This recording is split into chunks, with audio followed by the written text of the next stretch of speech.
ভাস্কৰ বৰুৱাৰ পিতৃ মাতৃক কিয় তেনেকৈ ক'লে অভিনেত্ৰী বৰ্ষা ৰাণী বিষয়াই?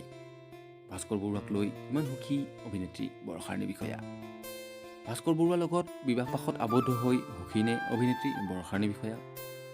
বন্ধু বান্ধৱীসকল, বৰ্ষা ৰাণী বিষয়াই ছ'চিয়েল মিডিয়াত এটা ভিডিঅ' যোগে ক'লে সকলো কথা। আপোনালোকে ভিডিঅ'টো শেষলৈকে চাই থাকক।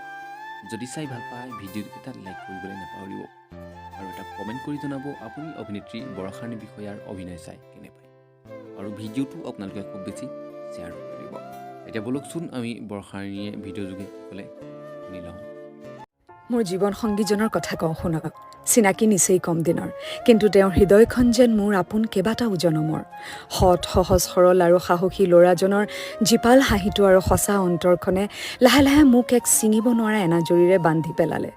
মোৰ নিসংগতাৰ পাৰ ভাঙি চকুত ৰঙা সপোন সানি নীল আকাশত পুনৰ দুপাখি মেলি হেঁপাহ পলুৱাই উৰিবলৈ তেওঁ সমাজৰ সকলো নিয়ম ভাঙি মোৰ হাত ধৰি ক'লে, বোলা জীৱনটো নতুনকৈ আৰম্ভ কৰিবা। কোনে কৈছে নৈৰ দুপাৰ কেতিয়াও এক নহয়? সেতু বন্ধাৰ সাহস আৰু হেঁপাহ লাগিব।